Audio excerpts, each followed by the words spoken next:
This is Walid Hamid. I'm the company's Investments and Investor Relations Director. Thank you for joining our results call for the year ended 2024. And I would really like to extend my gratitude for EFG for hosting today's call. Joining me today is Dr. Mazen, the company's president, Mr. Panos. Mr. Panos is the group CFO, and Professor Ayman, senior VP and board member of the company, as Ahmed earlier mentioned. Before we begin the presentation, I'd like to remind you that as a listed company, we are bound by regulatory requirements regarding forward-looking statements. So we're excited to present the group's performance during the full year of 2024. Professor Ayman will kick off our presentation today with a brief overview of Fakeeh's value proposition, followed by a deep dive into the results by Mr. Panos. Afterwards, Dr. Mazen will give closing remarks on our outlook for the year and expansion strategy. Following, we'll open the floor for some questions and answers. I will now hand it over to Professor Ayman. Thank you very much, Walid. Assalamu alaikum wa rahmatullah. Ramadan Mubarak to everyone, and very happy and pleased to be with you this afternoon to speak about Fakeeh Care and our exciting journey in 24 and exciting journeys coming forward the next years. If we can have the first slide, Walid, please. Yeah, so I think this slide is very important because it really tells you who we are today and what we have been able to build over the last 47 years. Fakeeh Care is a healthcare system. It's an integrated academic healthcare ecosystem that really encompasses patient journey at every level. So at the heart of that is our delivery or our provision of care, which is usually performed through the hub and spoke model, which we have perfected over the years, in which there is a big hospital with very advanced tertiary care. So, for example, our hospital in Jeddah, where you have advanced chemotherapy, you have robotic surgery, you have organ transplant, and then the peripheral, what we call them as Dr. Soliman Fakeeh Medical Centers, which are large primary, secondary, and tertiary care centers. So this hub and spoke model gives us a chance to take care of patients at all levels of care. So from primary care, secondary care, tertiary care, including home care and virtual care.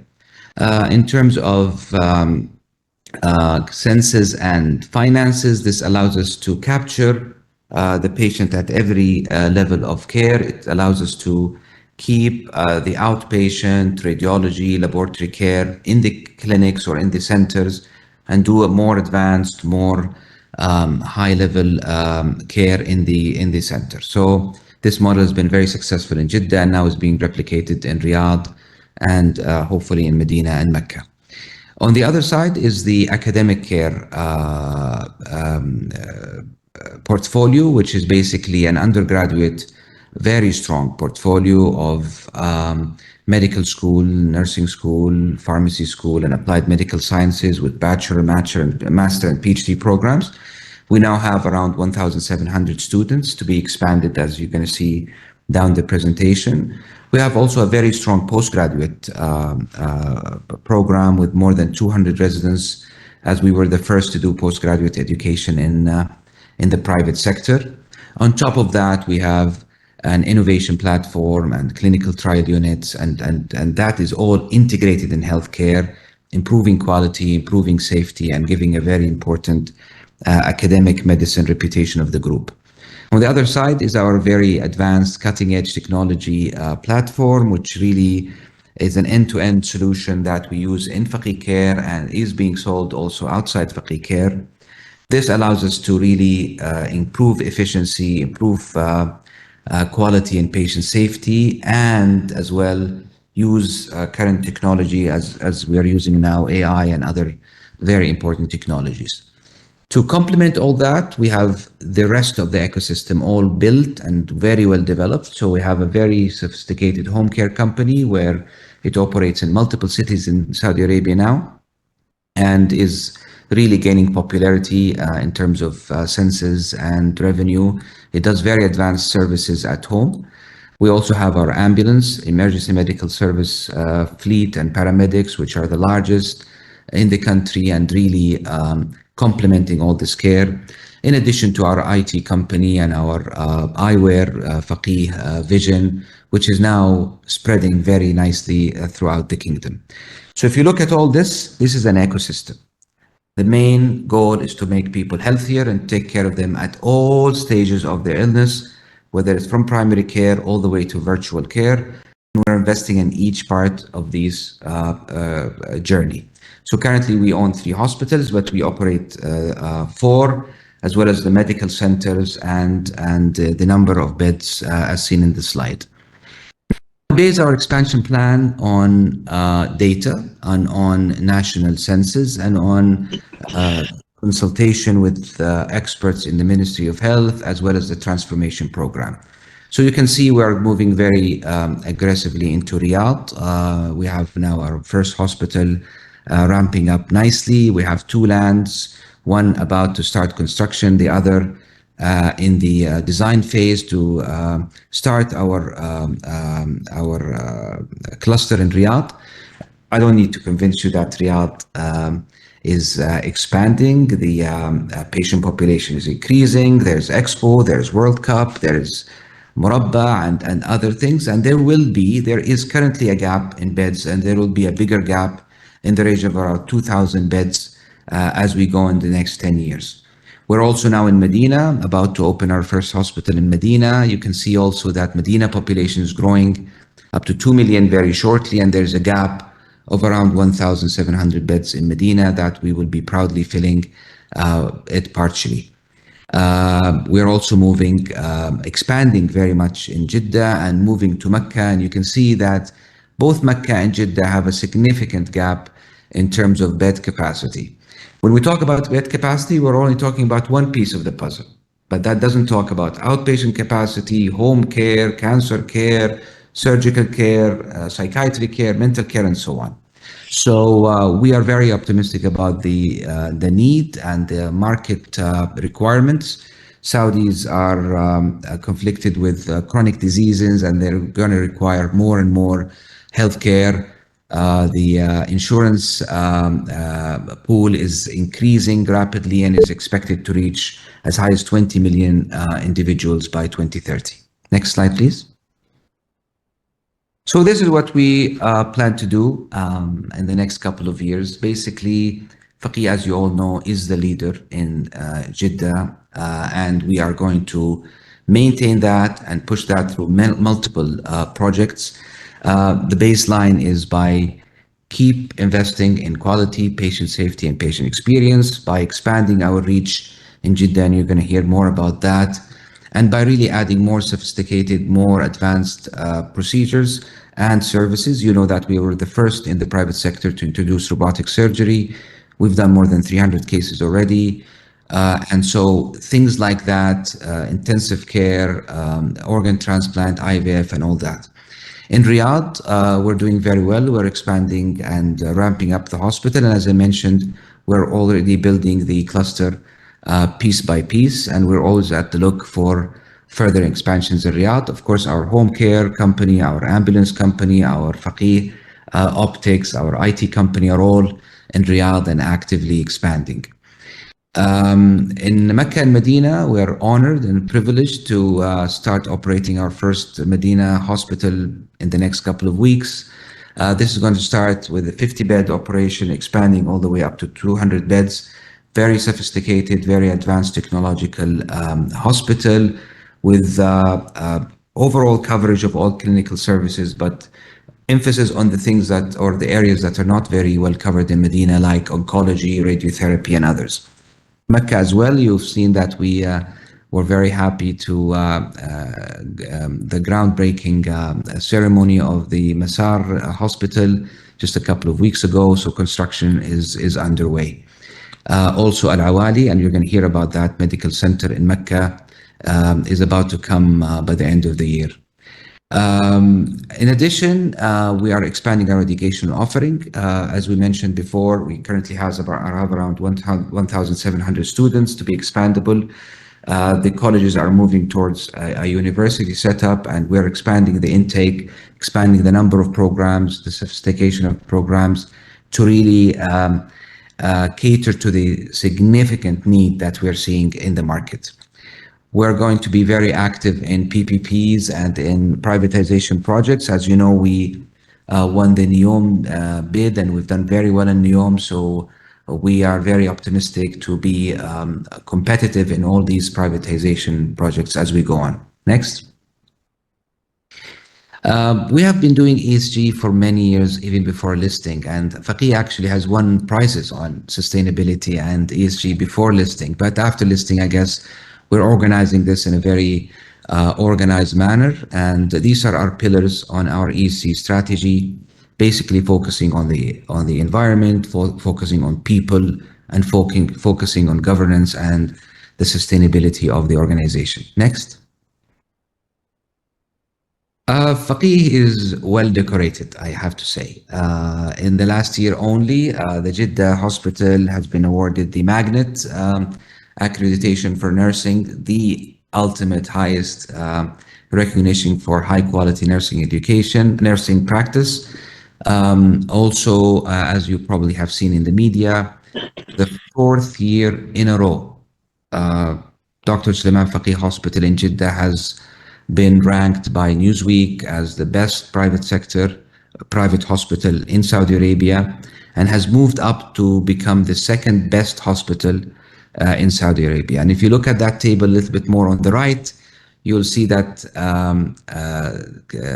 Dr. Soliman Fakeeh Hospital in Jeddah has had 3 stars on the patient reported outcomes, even higher than King Faisal.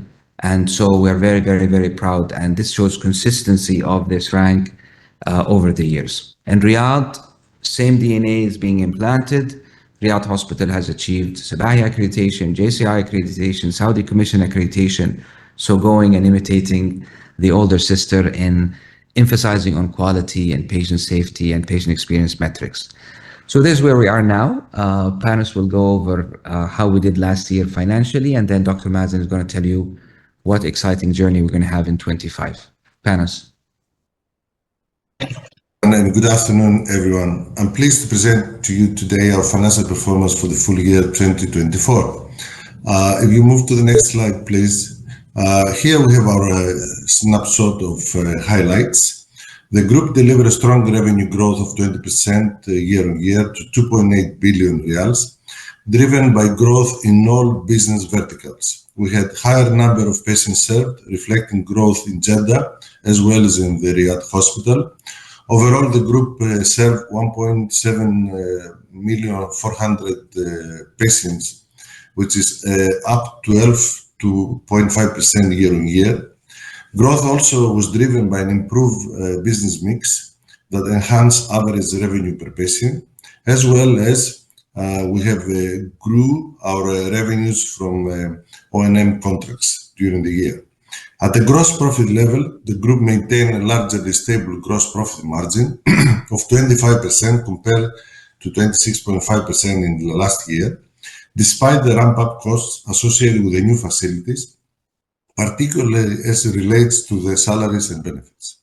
The EBITDA were 522 million for the year and represent an 8% increase from the prior year comparable figure, while our EBITDA margin remained robust at 18.7% versus 20.8% margin last year.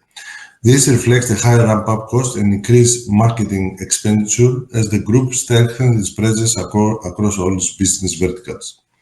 I must note here that the comparable EBITDA figures for 23 are adjusted to exclude the recurring and non-recurring income of 42.9 million riyals, which were previously classified under other income.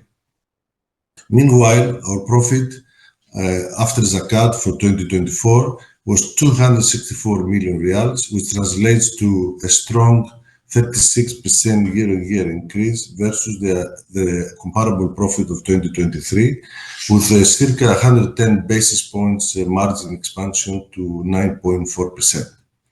Again, net profit for 23 is adjusted to exclude the non-recurring portion of the finance income that we last year with the long-term receivable, which was repaid in September 23, and this resulted to 38.2 million riyals of interest income. Finally, the group generated 436 million of operating cash flows and closed the year with a net cash to EBITDA ratio of 0.4 times, when including the cash investment in government sukuks of circa 200 million. And this reflects our IPO net proceeds, as well as the repayment of 1.2 billion of debt obligations. And we move to the next slide. We want to look more closely on the revenues. All our business segments delivered strong growth, with the main contributor being the healthcare segment, with 430 million of additional revenue in the year, equally distributed between Jeddah, Riyadh, and operating and managed contracts, and maintain circa 92% contribution to consolidated revenues. This segment was followed also by the education, which grew by almost 19 million and contributed 4% to total revenue during the year, as well as the medical-related and technology segments also grew by 15 million and contributed 4.4 in 2024. We need to underline that technology business alone delivered an impressive 80% year-on-year growth, providing significant potential to our group's growth and innovation journey. On the slide in front of you, you will see the footfall. We posted a significant growth year-on-year, as we said before, of 1.7 million of patients, total billable patients served during the year, and with an above market average occupancy of 82% versus 76% in 2023. Total outpatient visits grew by 12.6% year-on-year, with our medical centers contributing substantial 44% of the visits. And this highlights the effectiveness of the group's hub and spoke business model in driving patient volumes. Furthermore, our outpatient footfall will also accompanied by a notable 6% increase in the average revenue per visit. And as we advance our tertiary care model, we increase our number of inpatient admissions by circa 10% year-on-year to over 46.8 thousand of patients. And this growth was driven by the ramp-up in Riyadh and highlights the Fakeeh industry-leading blended OP to IP. Moreover, our strategy of growing case complexity index and the pricing initiatives led to almost 9% increase in revenue for inpatient admission. The next slide, we'd like to give you more details on the Riyadh hospital, where we have witnessed a remarkable year-on-year growth in footfall, as we treated 173,000 of outpatient and inpatient cases, which is up almost 3 times compared to 2023. Similarly, the facility generated revenues of 217 million riyals in the year, which is a substantial 210% year-on-year growth. As a reminder, in Q4, the facility offered 103 licensed beds, up from 70 in 2023, while occupancy rates increased substantially from 33% in 2023 to 69% in 2024. Top-line growth improved Riyadh's hospital cost-to-revenue ratio, most notably in salaries, which have witnessed a tenfold improvement since we first operated the hospital in the first quarter of 2023 under the Fakeeh Care brand. Riyadh Hospital, you heard before, received numerous accreditations during the year, including its first JCI accreditation, and most recently, in the fourth quarter, the hospital started its academic journey with the Saudi Board accreditation in obstetrics and gynecology. Next slide, please.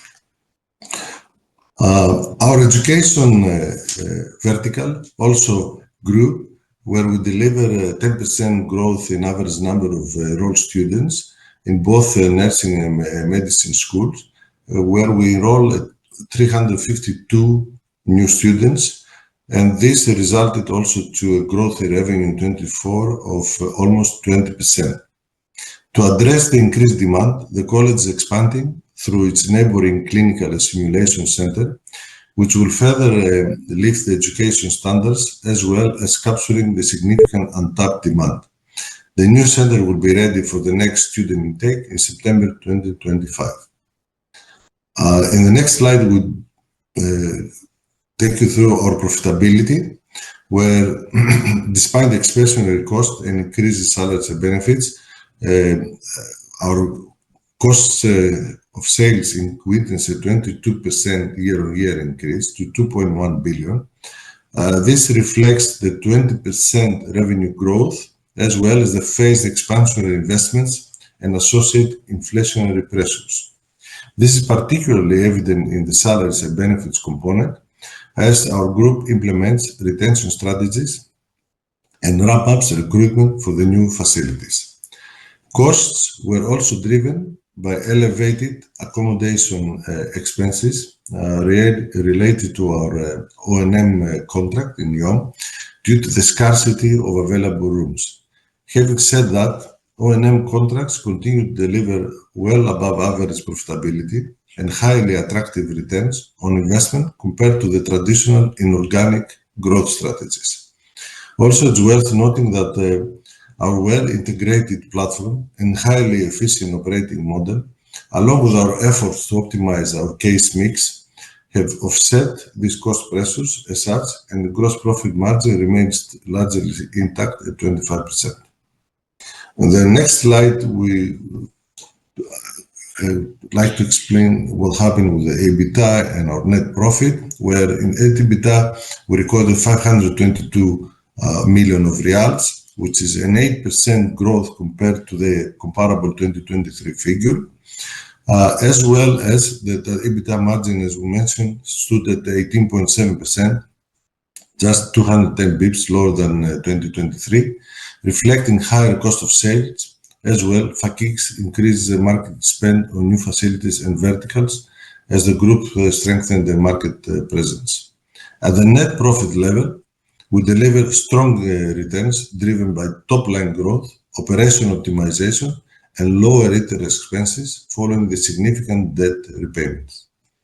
The group recorded a 36% year-on-year increase in net profit when compared to the comparable figure 23, and as we mentioned, this reflects a 110 basis point of margin increase.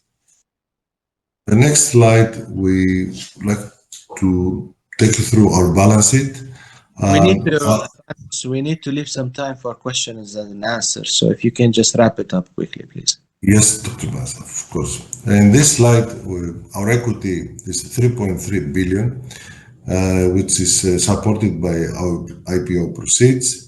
We have total cash and cash equivalents of 730 million, and our net cash position of 193 million at year end translates to a net cash to EBITDA ratio of 0.3 compared to the last year, which was 3 times. Our strong financial position, our active management of receivables, and our untapped credit limits provide adequate financial flexibility and firepower to pursue our growth opportunities and deliver our medium-term expansion strategy. With this, I would like to thank you and pass the floor to Dr. Mazen. Thank you, Panos. Our colleagues have gone a bit over time, so I'm going to have to make up for that by being exceptionally fast. Next slides. So what's our outlook, basically? What do we expect in 2025? We're aiming to sustain our market leadership in Jeddah, improving our utilization of existing asset, be it in the hub or the spokes. We will continue to ramp up our Riyadh operations, focusing on the complexity of cases and the case mix, doing what we do best, which is tertiary care, increasing the bed and service offering and improving operational efficiency. As mentioned before, we're establishing hub and spoke models. At least 2 locations have been initiated, and we're looking for more. Accelerated ramp up of Medina Hospital is expected in 2025. Now we are in the commissioning is completed. We are in the licensure phase. We expect operations, inshallah, within the next this month, actually by the end of this month. And we're leveraging our brand in Medina. We have very big following in Medina, and the market is really hungry for our presence in Medina. We're expanding in education. Our new facility, the Simulation and Training Center, is coming up by mid 2025. That would add 500 students of capacity. Home health care has doubled its operations in 2024, number of visits, and likely to continue to grow in a robust manner. Now it's operational in 6 cities of Saudi Arabia. Our EMS is the biggest fleet of ambulances in Saudi Arabia, the biggest private company, and it's doing very well and growing very robustly. In addition to our retail arm, Fakeeh Vision will add 8 more stores in 2025 to the 17 existing Fakeeh Vision store. We will continue to, as I said, focus on complexity and leverage the integrated platform of Fakeeh Care in acquiring more of the operation and management opportunities that are presenting themselves today. And we are actually shortlisted for quite a few. And definitely we're working within the favorable macroeconomic situation for private healthcare in Saudi Arabia within the transformation vision for both education and for healthcare provision. Next slide. As you see now, some of the upcoming projects, we have the surgical tower. Now it's in the finalized the licensure. Just a few signature remains to start the process of construction. Groundbreaking of Mecca Masar Hospital, the 200-bed hospital, has been achieved, and actually excavation now is about 50% of the total. We're digging 5 stories underground for the multi-story parking. We're halfway there. Hopefully we can deliver this hospital within 2.5 years. The South Ubhur state-of-the-art hospital, the 300-bed hospital, is in the design phase by HKS, and the design will be concluded in about 5 months, and then we'll begin a tendering process. Al-Zahra Mega Ambulatory Medical Center is also in the design phase. That design will be concluded in 3 months, and then we can begin completion of that brownfield project, which is expected to finish in about a year from the start of the completion of the designs. Ambulatory medical centers, we're adding the Al-Awali Center, which will come in 2025, the Ubhur Center end of 2025. Al-Hamra Riyadh will begin construction, and Al-Zahra, as I mentioned, in Jeddah.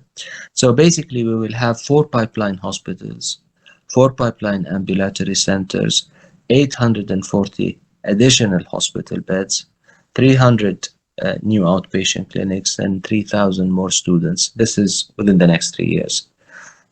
We have already spent more than 560 million of capital in developing those projects that are currently underway. So what's our compelling investment case? We are a leader in Saudi Arabia with a track record and a legacy for quality, safety, and patient experience. We are recognized as the best provider in the private healthcare sector 4 years in a row.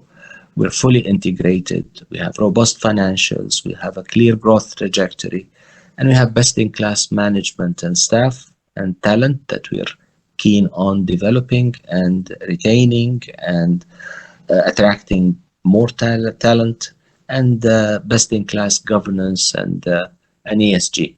Thank you, and that's it from me. We'll leave the floor back to Mu'taz Ahmed to take your questions, and feel free to ask anything you like.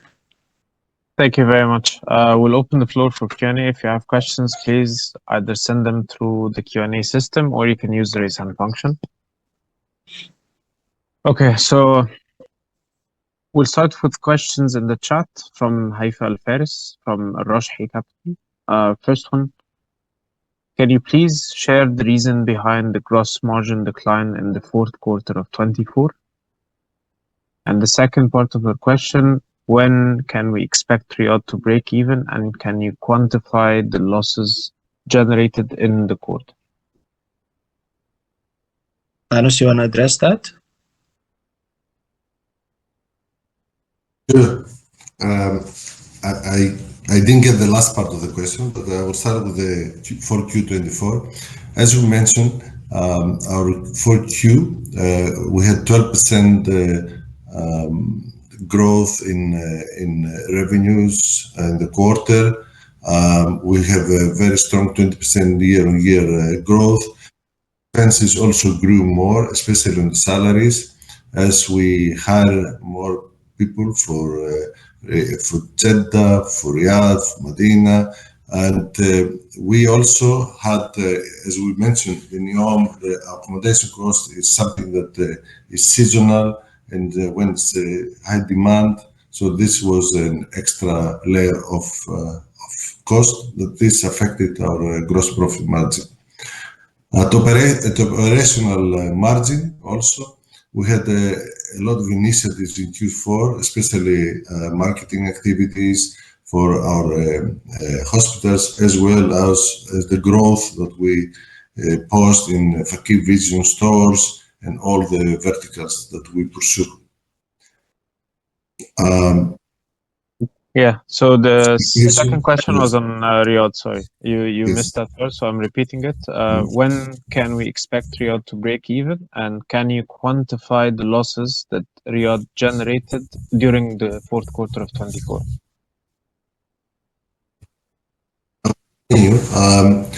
Look, break-even hospital takes 2 to 3 years.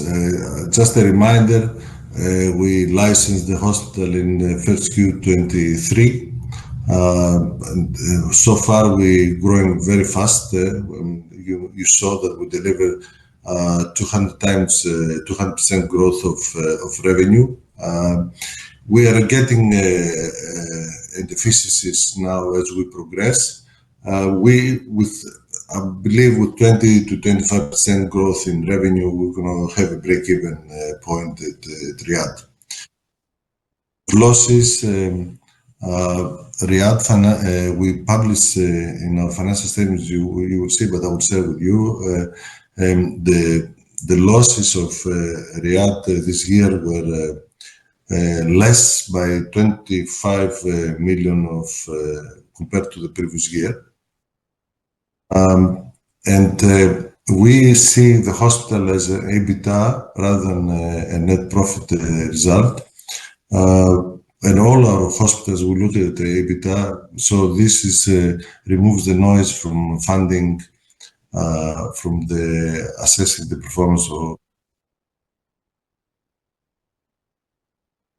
Right, great. We'll move on to further questions from the chat. First one, have you started booking costs for Medina? If yes, could you quantify them? I guess I will take this question also. Yeah, of course. Sure. Medina, we started hiring Medina even since, as we said, key positions. We started back in the beginning of fourth quarter. We fill all the key positions. We hire doctors, some doctors, nurses. We started all the training, and we brought a lot of the employees into Jeddah to train them during the quarter.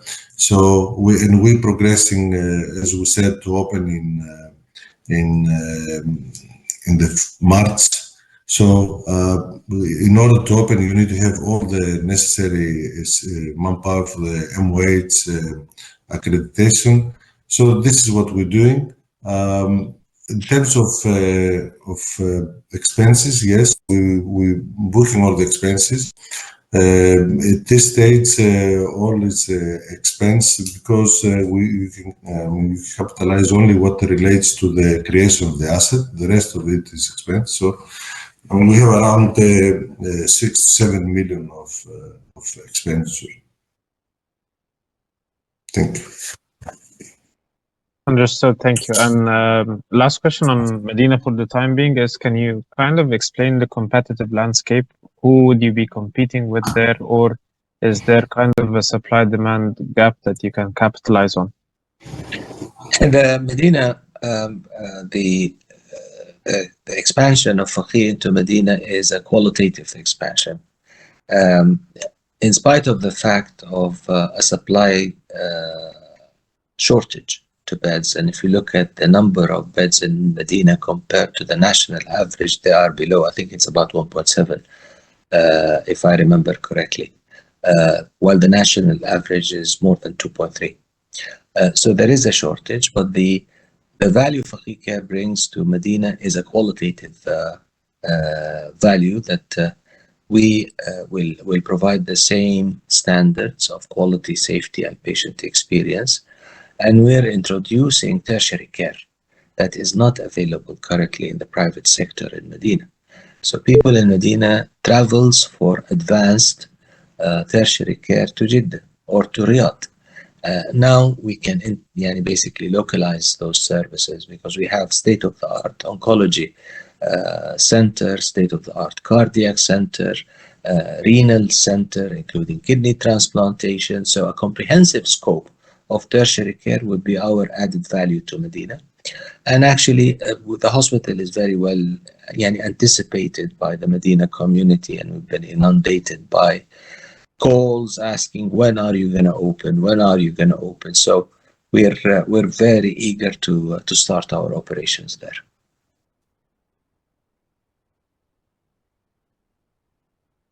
All right, very clear. Thank you very much. Margarita from GTN is asking two questions. First one, if you can provide color on the split of revenue between inpatients and outpatients. And the second, if you can provide guidance for CapEx for the years 25 and 26. Again, back to you, Panos. Sure. Look, in terms of revenue, I mean, we are around 55-45 between inpatient and outpatient, and progress with Medina. We will get more revenue, and the ramp up of Riyadh will bring more inpatient revenue. So, however, at the year end, I mean, as we mentioned, we're going to open 2 medical centers. So we will maintain somehow the balance between outpatient and inpatient. Now, the second part of the question was, Ahmed, you. Guidance for CapEx for the years 25 and 26. CapEx, we have analyzed them in our slides for every asset. However, in 25, in terms of payments, we have to do some payments on the Medina. I mean, because always there is a backlog of payments due the payment terms. We pursue the 2 medical centers, which is circa 70 million each in 2025. And we start investing funds into Masar, which is the Umarkura in Makkah, and in our South Abkhur 300-bed hospital.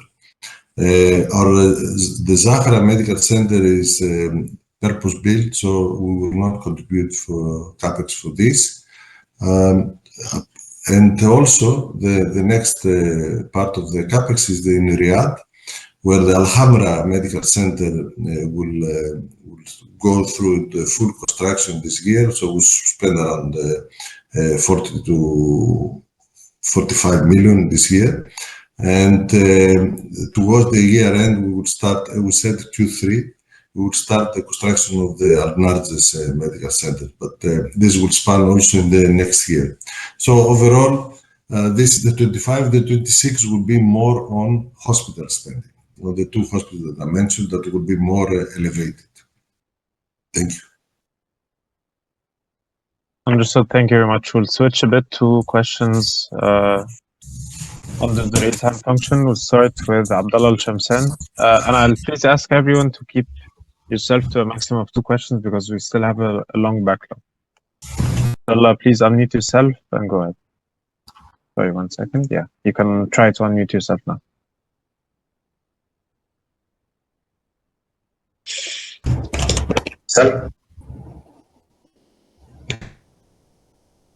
Abdullah, we're not able to hear you at this stage. Okay, we'll move on to questions from the line of Soliman from JP Morgan. Please unmute yourself and go ahead.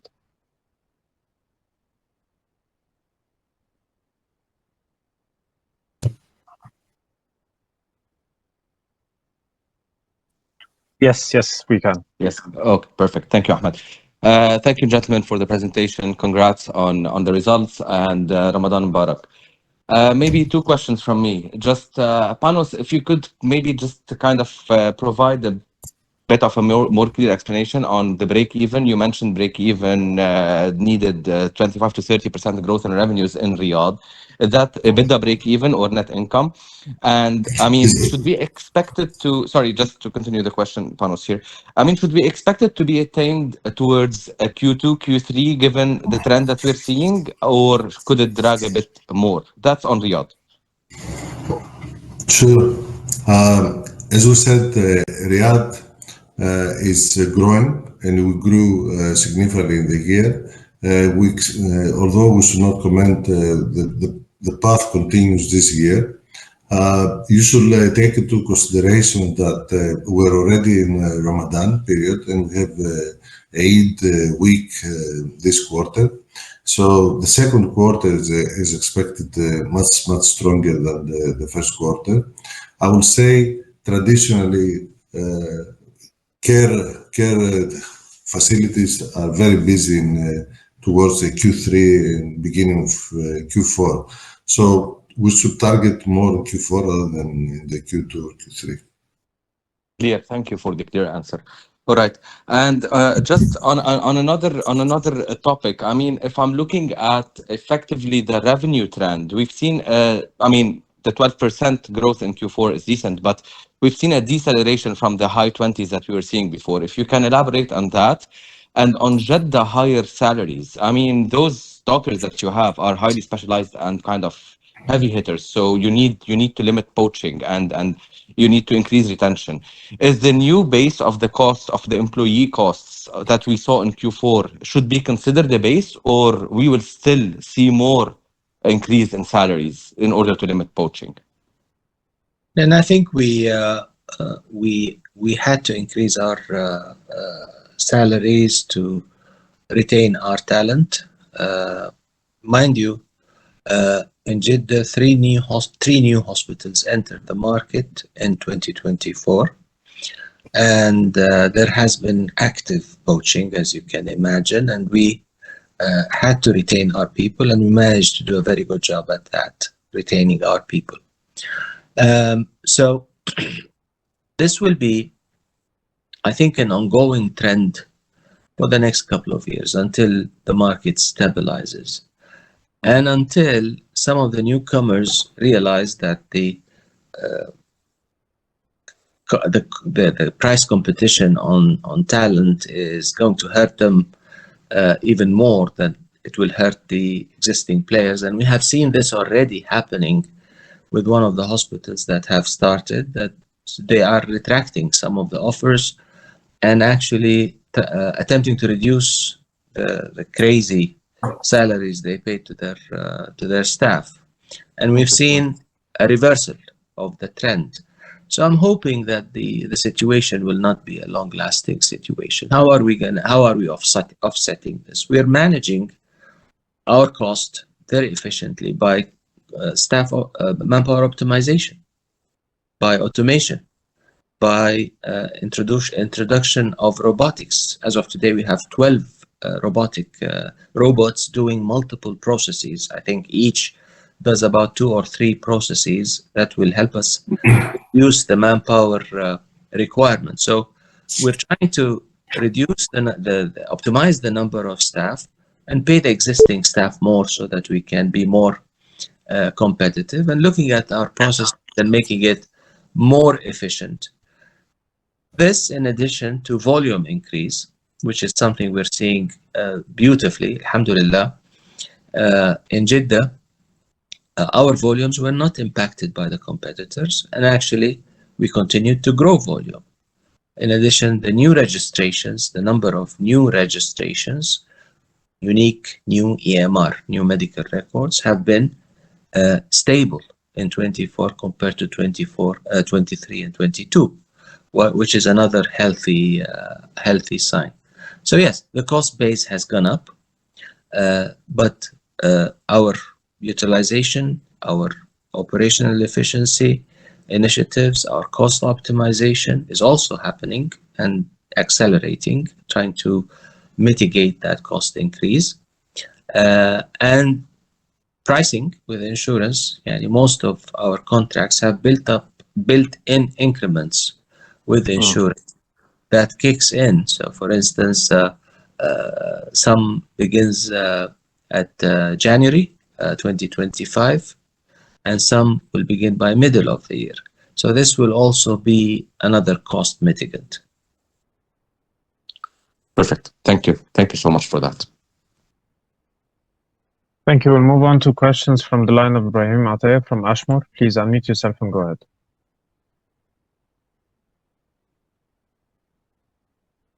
And Ramadan Mubarak to you and to everyone on the call. One question, if you can help me reconcile the revenue segmentation. So we'll start with the healthcare revenue. And the first question, is the AMS revenue and home healthcare goes into the healthcare segment or not? Yes, very quick answer. Healthcare includes outpatient and inpatient. I have echo, but so all the outpatient and inpatient is on the healthcare, including our operating and managed contract. Excellent. So based on the disclosure and the press release, OP visit up 13% with revenue per outpatient up 6%. Inpatient up 10% with revenue per inpatient up 9%. So this makes the inpatient and outpatient revenue up roughly 20% for the full year of 2024. The whole segment is up only 20%, while we know that we have the full year impact of NEOM, and we have strong growth in the ambulance or AMS revenue as well as the home healthcare. So this tells me that there is small items that witnessed a decline. So can you shed some light on this, please? Or the rejection is becoming higher if you're disclosing the revenue per patient on a gross level rather than on net level? That's a very good question. Neither of them are correct. Yeah, but it's a very good question. So go ahead, Panos. It's very good question, and happy to elaborate. All the verticals grew. I mean, all. You call it a hospital, you call it a medical center, you call it home healthcare, EMS, retail, everything grew. We also grew we had the full year impact of NEOM, operating managed contract. So when I said we have 431 million increase year on year in the revenue, I said that is almost equally split between the three drivers. So Riyadh, you saw there the 147 million growth. In NEOM, it was 140, all the operating and managed is net 140 growth, and 144 is the Jeddah business, excluding as you know, the education, the retail, all whatever that has to do with medical. So it is aligned with the growth in the census and both outpatient, inpatient, and the average. And this is especially in Riyadh. Complexity grew in the inpatients, and also the other departments grew. That, as we said, and if you can see the number of the complex cases grew. So the mix helped us to improve the average rate per admission and visit. But happy to share after the call more details or to explain to you the drivers. Sure. Thank you, Panos. One more small question. What goes into the medical related segment other than the vision revenue, vision store revenue? This is clearly, we have two components.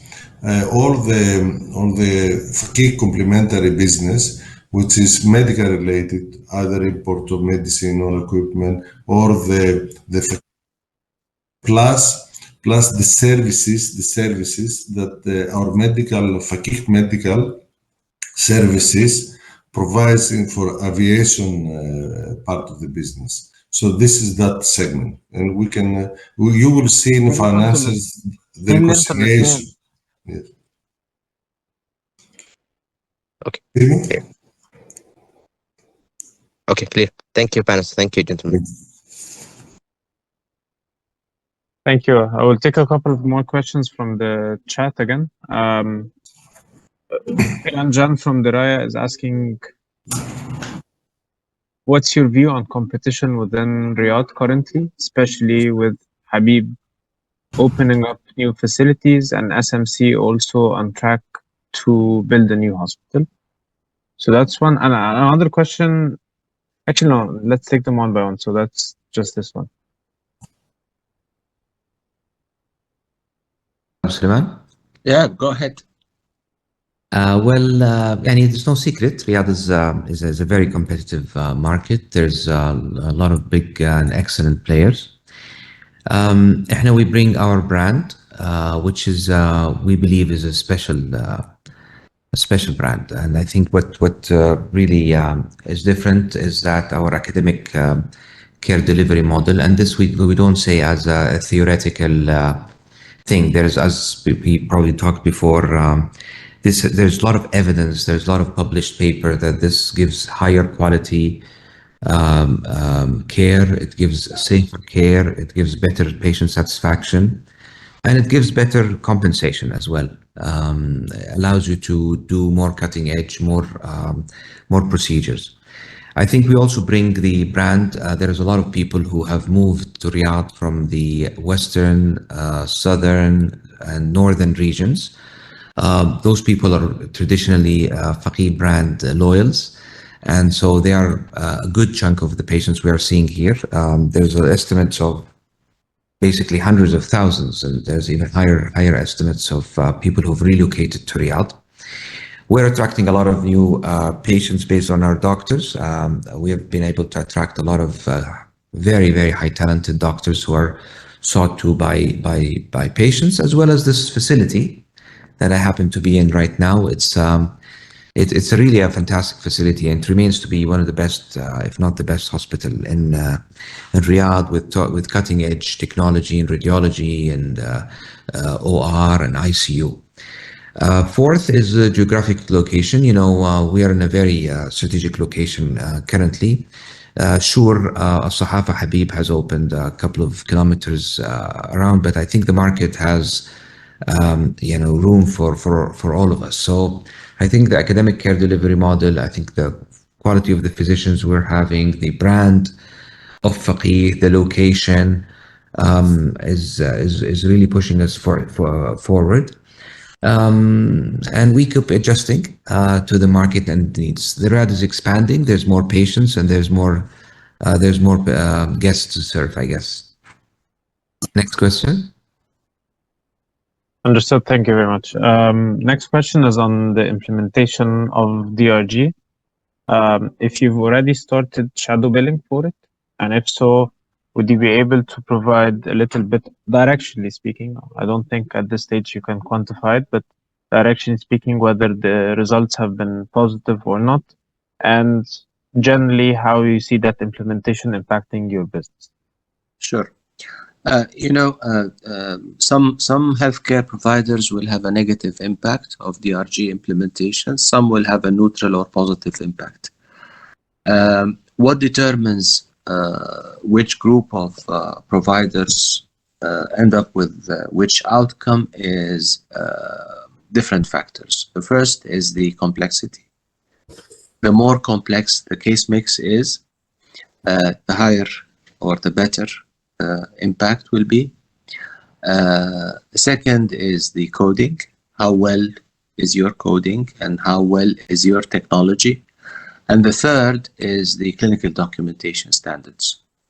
And we at Fakeeh, I think we have all three elements addressed very well. So in terms of clinical documentation, we're deploying state-of-the-art AMR solutions that are AI enabled, actually. And our physicians have best-in-class documentation. And then we have invested in coders and coders training. We've invested in the IT solutions required to assist and the physicians to select the right code and to be very comprehensive in their coding, and the validation process technology. And we've done shadow billing on cases, and we saw either a neutral or a positive impact of DRG implementation on Fakeeh.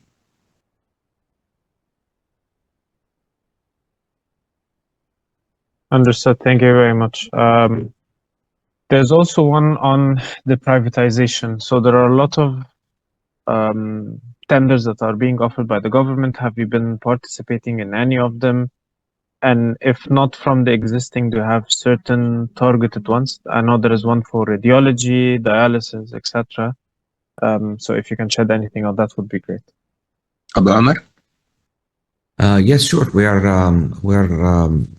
frontliners on most of those bids. I think our ecosystem that I explained in my first slide gives us a lot of leverage because there's hardly anything that the client would require that we don't have, and we don't have experience in over many years, or we don't have an accreditation in. So if you look at our home care, for example, our EMS company, our digital health platform, virtual care, our ability to operate other people's hospitals, meaning our history with operation of Cake and Kaust and now Neom. And, operating somebody else's hospital is a different game from operating your own hospital. So that also is very unique in Fakeeh. Our academic line, so we could produce workforce for any client that requires different types of workforce, flavors. Our agility, our ability to, act fast, and the Neom is a very good example. So yes, the answer is yes, we are upfront. We are shortlisted in almost all the bids we're submitting, and we'll hope the best for us and all our colleagues. All right, our time is up, so I'll give you gentlemen one last question to answer, and after you answer it, please proceed with any concluding remarks you have. The question is, can Riyadh ramp up faster and turn profitable sooner than, can Medina ramp up faster and turn profitable sooner than what you've been seeing so far in Riyadh? The situation in Medina is different. Riyadh was acquired as a hospital, and it had about 400 when we acquired it. We had to pay salaries before we actually operate for quite several months, actually. We had to rebrand the hospital, re-register the hospital, relicense the hospital, recontract insurance companies.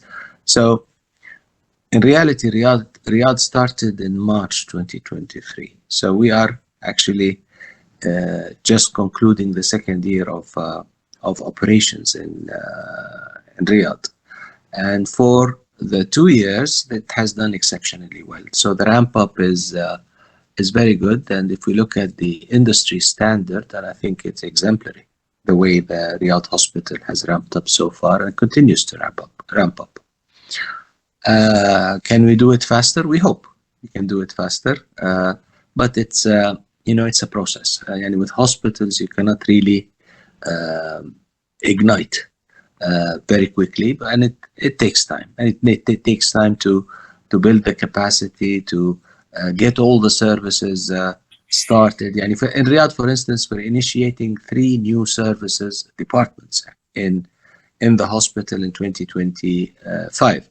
Mental health, we're initiating medical oncology, we're initiating assisted reproductive technology. To establish those services, it takes time to ramp up. Medina is different because it's a greenfield project, and we are ramping up, I hope proportionately to the volume expected. So initially we will operate the first 50 beds, and we will staff only for 50 beds. And as the volume ramps up, we will increase our staffing. So we're hoping to see better financial performance for Medina Hospital, a quicker ramp up for Medina Hospital.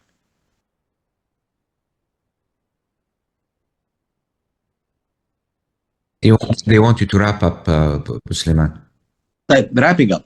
Thank you very much for your interest, and I'm sure, I hope we did not bore you with repeated informations. I'm sure some of you at least have attended our previous presentations, and I'd like to thank you all for your keen interest and for your very good questions, and I hope we answered those questions well. Walid, our Investor Relations Director, would be very happy to receive any more questions or clarifications, and I'm sure any further information we can provide, we will make available to you. Thank you very much to Fakeeh's management for answering all questions patiently, and to all participants today. This concludes today's earnings call. Have a good rest of the day, everyone. Thank you. Have a great day and happy Ramadan, everybody.